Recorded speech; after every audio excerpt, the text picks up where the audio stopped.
बात बड़ा कभी कभी कुरेदती है कि मामला ये तालिबान और अफगानिस्तान का है तो इससे भारत से ताल्लुकात क्या है। उन्होंने कहा कि जब देश का राष्ट्रपति ही भगोड़ा साबित हो गए तो आखिर में हम अपनी सेना को वहाँ रोक करके क्या करेंगे, हमसे क्या मतलब। उत्तर प्रदेश में तालिबान का मुद्दा उछाला जा रहा है, इसके पीछे सीधे जो है हिंदू वोट के ध्रुवीकरण की एक साजिश है। इस मिट्टी में मैं पैदा हुआ, जिसकी माटी में मैं लौट करके चलना सीखा, उस देश के साथ जो है कि मैं गद्दारी नहीं कर सकता। मैं भारतीय हूँ और भारत की एकता अखंडता के लिए मैं मरते दम तक संघर्ष करूंगा। ये मुसलमानों की देशभक्ति है। हम तो कहते हैं कि मुसलमानों की देशभक्ति पर अगर कोई संदेह व्यक्त करता है तो यह देश के साथ, अपनी कौम के साथ बेईमानी करता है।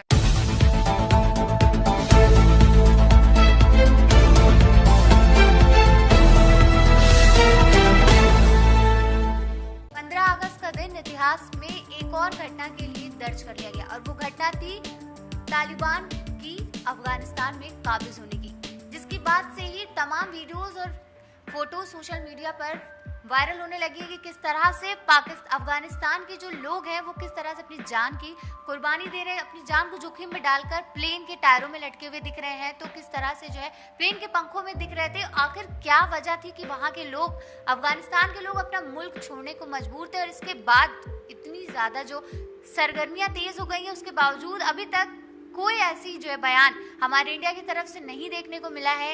इसी की सिलसिले में हमारे साथ बात करने के लिए वीआईपी के प्रदेश अध्यक्ष मौजूद है, तो हम इनसे भी पूछेंगे कि इनका उस मुद्दे पर क्या कहना है। तो सर, आपका सबसे पहले स्वागत है हमारे चैनल। देखिए, जो अफगानिस्तान पर तालिबान के कब्जे का सवाल है, तो तालिबान के लोग जो है कि आत्मघाती दस्ता तैयार करके वहाँ की सरकार को जो है कि मुसीबत में डालना चाहते हैं। और जैसा कि हुआ कि वहाँ के जो राष्ट्रपति रहे हैं अफगानिस्तान के, मोहम्मद गनी साहब, वो कहीं भाग गए, अपना देश ही छोड़ करके बाहर भाग गए।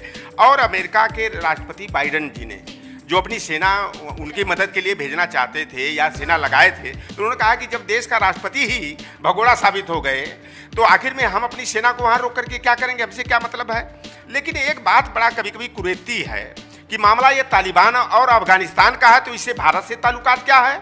लेकिन जो उत्तर प्रदेश में मैं देख रहा हूँ, भारत देश में देख रहा हूँ कि तालिबान अभी कल एक समाचार चल रहा था, गाजीपुर में तालिबान। अरे गाजीपुर में तालिबान, अलीगढ़ में तालिबान, या भारत में तालिबान हो चाहे उत्तर प्रदेश में तालिबान, का मतलब क्या है। इसके पीछे जो उत्तर प्रदेश में तालिबान का मुद्दा उछाला जा रहा है, इसके पीछे सीधे जो है हिंदू वोट के ध्रुवीकरण की एक साजिश है। कोई भी मामला आता है, हिंदू और मुसलमान, भारत और पाकिस्तान, ईद और दिवाली, इस तरह कब्रिस्तान और शमशान की बातें, और यह स्वस्थ लोकतंत्र के लिए, भारतीय लोकतंत्र के लिए यह ठीक नहीं है। हम तो कहते हैं कि मुसलमानों की देशभक्ति पर अगर कोई संदेह व्यक्त करता है तो यह देश के साथ, अपनी कौम के साथ बेईमानी करता है। हम लोग तो गाजीपुर के रहने वाले हैं, क्या ब्रिगेडियर उस्मान शेख जी को मैं भूल जाऊं क्या। डॉक्टर मुख्तार अंसारी के देश के प्रति जो आस्था रहा, उनका लगाव रहा कि जो है कि जिन्ना ने कहा कि आप आइए पाकिस्तान में, आपको वहाँ का लेफ्टिनेंट जनरल बनाएंगे, आपको सेना का सबसे बड़ा अधिकारी बनाएंगे। लेकिन उन्होंने कहा कि जिस मिट्टी में मैं पैदा हुआ, जिसकी माटी में मैं लौट करके चलना सीखा, उस देश के साथ जो है कि मैं गद्दारी नहीं कर सकता। मैं भारतीय हूँ और भारत की एकता अखंडता के लिए मैं मरते दम तक संघर्ष करूंगा। ये मुसलमानों की देशभक्ति है। आज जो लोग मुसलमानों की देशभक्ति पर संदेह व्यक्त करते हैं, वास्तव में अगर देखा जाए, उनके इतिहास को खंगाला जाए, तो जो लोग मुसलमानों को देशद्रोही करार देते हैं, देश से बाहर करने की बात करते हैं, उनका देश की एकता से, अखंडता से कोई मतलब नहीं है और देश की आज़ादी में उनके पूर्वजों का कोई योगदान नहीं है, बल्कि वह जो है कि अंग्रेजों की मदद करने का काम किए, खुफिया एजेंट की तरह काम किए। आज वही लोग जो है बहुत बड़े देशभक्त बने हुए हैं। हम लोग भी जिस निषाद समाज के लोग हैं, हमें तो गर्व होता है कि मैं उस निषाद समाज में पैदा हुआ हूँ कि हमारे समाज के लोगों ने अंग्रेजों को नदियों में, जब कोई परिवहन का साधन नहीं था नौकाओं के अलावा, अंग्रेजी सेना को हमारे लोग जगह जगह डुबा करके मारने का काम किए, थानों में आग लगाने का काम किए। लेकिन खेत का विषय यही होता है कि देश की आज़ादी में सबसे बड़ा योगदान मुसलमानों और निषादों ने दिया, सिखों ने दिया। लेकिन जो स्वतंत्रता संग्राम की पेंशन मिलती है सबसे ज्यादा उन्हीं को मिलती है जो देश के साथ गद्दारी करने का काम किए थे, जो अंग्रेजों को जो है भारतीय देशभक्तों का खुफिया एजेंट के रूप में काम किए थे, देश के साथ गद्दारी का काम किए थे। आज वो स्वतंत्रता संग्राम सेनानी बनते हैं, उनका परिवार स्वतंत्रता संग्राम सेनानी परिवार का कहता है हमारे पूर्वज जो है लोचन मल्ला और ज्वाला जी जो है समाधान निषाद यही सत्ती चौरा घाट पर जो है जब पेशवा जी नाना साहब पेशवा से जब अंग्रेजों का समझौता हो गया था, 40 नावों पर लदी हुई सेना इलाहाबाद भेजी जा रही थी गंगा नदी के माध्यम से। लेकिन हमारे पूर्वजों पर कुछ लोगों ने कमेंट किया कि क्या बताइए कि ये निषाद समाज वाले जो हैं ये जो देश को गुलाम बनाए हैं उनको बचाने का काम कर रहे हैं। हमारे लोचन मल्ला और समाधान निषाद ज्वाला सिंह ने संकल्प लिया, आपस में समझौता किया कि जब बीच धार में नाव जाएगी हम लोग नाव के पेदे को फाड़ करके उसके तारकोल में आग लगा करके अंग्रेजों को डुबाकर मारने का काम करेंगे। और अंग्रेजों को उन्होंने डुबाकर मारा, उसका कमांडर थॉमसन और एक सैनिक बच गया। और जाकर के जब ब्रिटिश हुकूमत के हुक्मरान से कहता है कि कानपुर के अगल बगल वहाँ एक जाति पाई जाती है जिसे निषाद कहा जाता है, वह बड़ी ही खुखार है, वह बड़ी मार्शल कौम है। उसी समय जो है ब्रिटिश हुकूमत ने कहा था कि Nishad is a criminal and militant caste. लेकिन हमारे लोग इससे भी हतोत्साहित नहीं हुए, हमारे लोगों के घर फूंक दिए गए तेल डीजल पेट्रोल किरोसिन छिड़क करके। लेकिन हमारे लोग देश की आज़ादी के लिए जो है अंग्रेजों से संघर्ष करते रहे।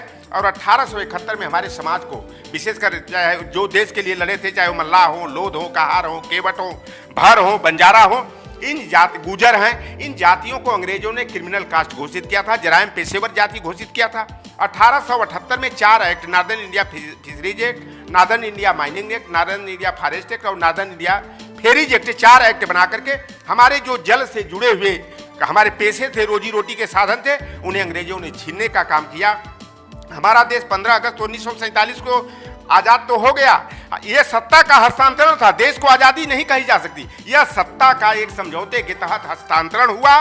और हमारा जो निषाद समाज है, चाहे वो जो क्रिमिनल कास्ट घोषित जातियां थीं, उन जातियों को 31 अगस्त 1952 को जाकर के आज़ादी मिली। तो जो आज ये तालिबान और अफगानिस्तान की बात कर रहे लोग हैं, यह केवल जो है कि भारत में जो है हिंदू और मुस्लिमों को लड़ाने का काम कर रहे हैं, यह नफरत की भावना पैदा करना चाहते हैं। ये छल कपट झूठ फरेब की राजनीति करने वाले लोग, जो उत्तर प्रदेश में आगामी चुनाव होने वाला है उसमें वोटों के ध्रुवीकरण के लिए, धार्मिक आधार पर ध्रुवीकरण के लिए इस तरह की हवा उड़ाई जा रही है, मीडिया मैनेजमेंट किया जा रहा है। लेकिन देश और उत्तर प्रदेश की जनता समझदार है, अब बहुत हो चुका देशभक्ति और राष्ट्रवाद के नाम पर वोटों का ध्रुवीकरण। लेकिन देश की जनता को रोजी रोटी और अधिकार चाहिए, शिक्षा और स्वास्थ्य चाहिए, नौकरी चाहिए। आज हमारे शिक्षित बेरोजगार, हमारे पढ़े लिखे बच्चे दर दर की ठोकरें खा रहे हैं, उन्हें घर परिवार चलाना आत्मदाह कर रहे हैं, लोग नौकरी मांगने जा रहे हैं, नौकरियों में भी बेईमानी हो रही है, तमाम तरह का वो किया जा रहा है। हमारी बहन बेटियों, चाहे आंगनबाड़ी की हो, चाहे आशा बहुएं हो, चाहे हमारे 69,000 जो शिक्षकों का मामला हो, तमाम ऐसे लोग अगर वो अपने हक हकूक की बात करते हैं, जो लोकतंत्र में एक व्यवस्था है धरना का, प्रदर्शन का, अनशन का, तो हमारे लोगों पर लाठियां चलाई जा रही हैं, फर्जी मुकदमे कायम करके परेशान किया जा रहा है। तो यह जो है कि एक स्वस्थ लोकतंत्र के लिए उचित नहीं है। लोकतंत्र में सबको अपना हक मांगने का, अपनी बात रखने का अधिकार है। सर, अगर इसकी बात करें वीआईपी पार्टी की, तो वीआईपी पार्टी जानी ही जा रही है। जब से उत्तर प्रदेश में उसने कदम रखा है तो अपने भव्य आयोजनों के लिए ही ज़्यादातर जानी जाती है और अक्सर सुर्खियों में बनी रहती है कि किस तरह से उन्होंने अपना भव्य कार्यक्रम किया, किस तरह से उनके कार्यक्रमों में बाधाएं आई। ऐसी ही अभी पिछले कुछ दिनों से फूलन देवी जी चर्चा में थी। लेकिन अब सर क्या ऐसा होगा कि जो है वीआईपी कार्यालय में क्या ऐसा कार्यक्रम की कोई उम्मीद है कि अब फिर से कोई कार्यक्रम ऐसा होगा? देखिए, आगामी 25 अगस्त का दिन जो है हमारे पिछड़े वर्ग के लोगों से, विशेष चाहे हिंदू हो या मुसलमान, पिछड़े एक समान, तो जो ये पिछड़े वर्ग को बड़े लंबे जद्दोजहद के बाद काका कालेलकर आयोग बना 1953 में, 1955 में वो अपनी रिपोर्ट दिया। लेकिन वर्ण व्यवस्था के पोषकों ने जो पिछड़ों, दलितों, वंचितों को जमीन पर नहीं बैठने दिया, पढ़ने से रोकने का काम किया। एकलव्य का अंगूठा काटा गया, द्रोणाचार्य के द्वारा काटा गया या कटवाया गया। आज जो है देश की सरकार द्रोणाचार्य के नाम पर पुरस्कार देती है, अर्जुन के नाम पर पुरस्कार देती है, लेकिन एकलव्य गुरु शिष्य परंपरा में सर्वोच्च स्थान रखते हैं, उनका अंगूठा नहीं।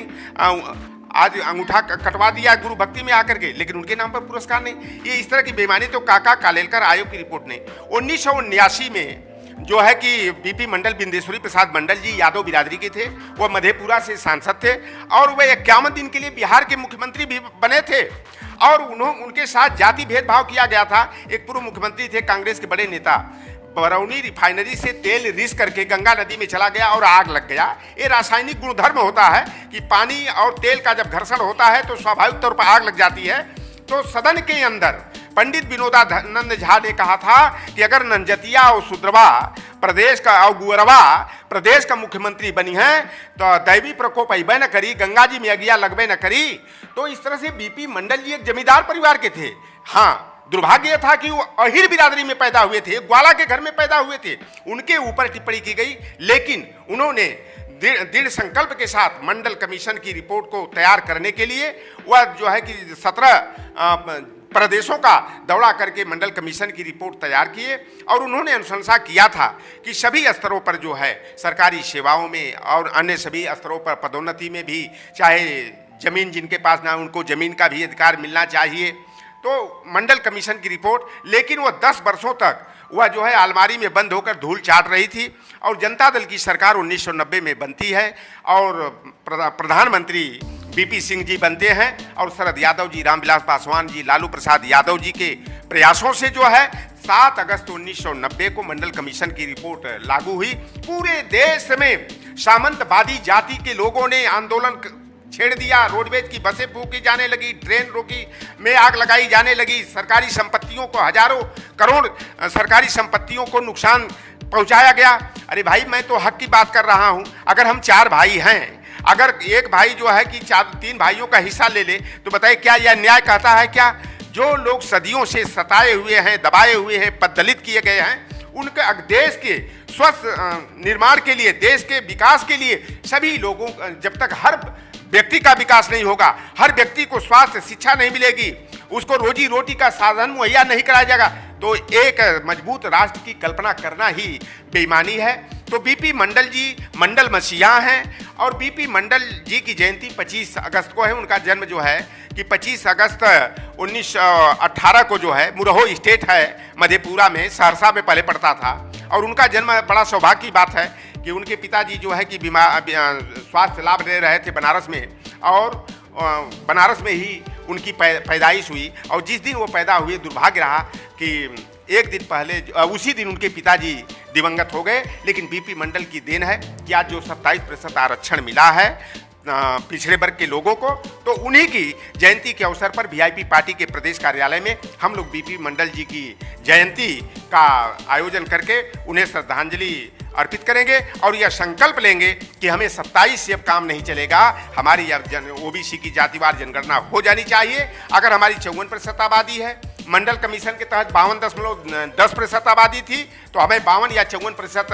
आरक्षण के लिए संघर्ष करना है। कार्यपालिका में, विधायिका में, न्यायपालिका में और निजी क्षेत्रों के, निजी क्षेत्र के जो उपक्रम हैं, अधिष्ठान प्रतिष्ठान है, उनमें आरक्षण के लिए हम अपने संघर्ष को आगे बढ़ाएंगे। और 25 अगस्त को ही बीपी मंडल जी की जयंती के अवसर पर वीआईपी पार्टी के सभी जिला अध्यक्षों को जो नामित किए जा चुके हैं उन्हें बुला करके हमें उनके कैडर बेस का प्रशिक्षण देना है और उन्हें कैसे कोई कार्यक्रम प्रदेश से जारी होता है, कैसे उनका क्रियान्वयन जिलों में होना चाहिए, उसके बारे में उनको दिशा निर्देश करेंगे।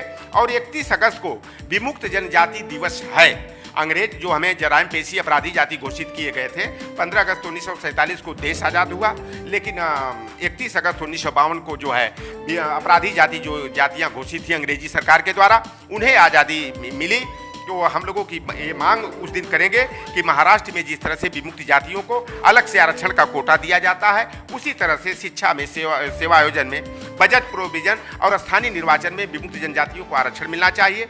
उत्तर प्रदेश में 10 अगस्त 1990 को जो राष्ट्रपति जी की प्रथम अधिसूचना जारी हुई थी आरक्षण के परिपेक्ष में एससी और एसटी के लिए, तो मझवार जाति उत्तर प्रदेश में तुरैया, गोंड, खरवार, खैरहा, खरोट, शिल्पकार और पासी तड़माली अनुसूचित जाति में शामिल है। हम लोगों को उस दिन 31 अगस्त को हर जिले में धरना प्रदर्शन के माध्यम से हम लोग मांग उठाएंगे कि जब चमार, जाटव, धुसिया, झुसिया की सारी पर्यायवाची जातियां, जाटव, जाटवी, अहिरवाड़, दबकर, मोची, क्रुइल, रैगर आदि, धर्मी, रमदसिया, शिवदसिया, रैदासी, नीम, पिपैल, करदम, दोहरा, दोहरे, अहिरवाड़, शंखवाड़, कुरील को अनुसूचित जाति का प्रमाण पत्र चमार और जाटव के नाम से दिया जाता है, तो सेंसस ऑफ इंडिया 1961 में जो माझी, मल्लाह, केवट, राजगुण, मुजाबिर को मझवार की पर्यायवाची माना गया है, उन्हें मल्लाह, केवट, माझी, बिंद को मझवार का प्रमाण पत्र मिलना चाहिए। धीमर, धीवर, तुरहा, तुराहा को तुरैया के नाम से, गुड़िया, धुरिया, रायकवार, बाथम, धीमर को गोड़ के नाम से, और भौर, राजभर जाति को जो है पासी, तड़माली के नाम से जो है प्रमाण पत्र जारी करने का अगर शीतकालीन सत्र में केंद्र सरकार विधेयक लाए, हम लोग इसकी मांग करेंगी।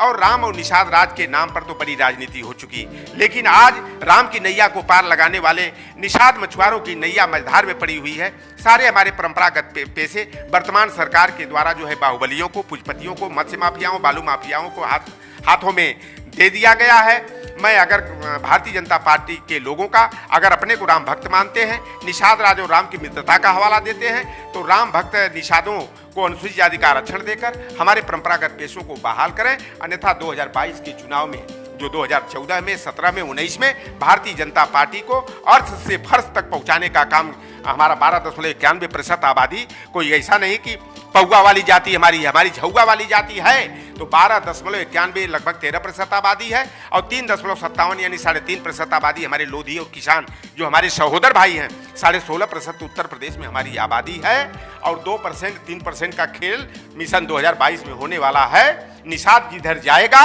उसी की नैया पार लगेगी, और निषाद जिसका विरोध करेगा उसकी नैया, चुनावी नैया डूब जाएगी। अगर भारतीय जनता पार्टी चाहती है कि वीआईपी पार्टी का उससे गठबंधन हो, तो हमारे मझवार, तुरैया, गोंड, खरवार को या तो परिभाषित करें, या पूर्ववर्ती सरकारों ने जो केंद्र सरकार को प्रस्ताव भेजा है समय समय पर, उस प्रस्ताव को स्वीकार करें।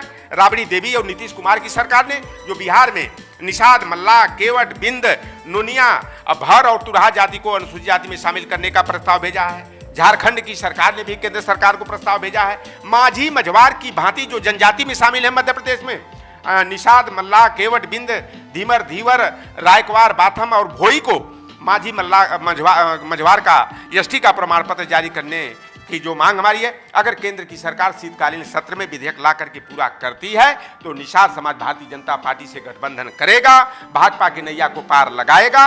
अन्यथा आरक्षण नहीं तो गठबंधन नहीं। बिहार में हमारा राजग से गठबंधन है, लेकिन कोई जरूरी नहीं है कि हम यूपी में भी गठबंधन करेंगे, हम झारखंड और मध्य प्रदेश में गठबंधन, ऐसा नहीं होगा। आरक्षण हमारा सबसे संवेदनशील मुद्दा है। अगर भाजपा अपने हृदय विशाल करके अगर हमारे समाज से किया हुआ वादा पूरा करती है, फिशरमैन विजन डॉक्यूमेंट्स के संकल्पों को पूरा करती है, तो हम भाजपा के साथ जाने में कोई हमारा विरोध नहीं है। हम लोग सहर्ष भारतीय जनता पार्टी से हाथ मिलाएंगे, गठबंधन करेंगे।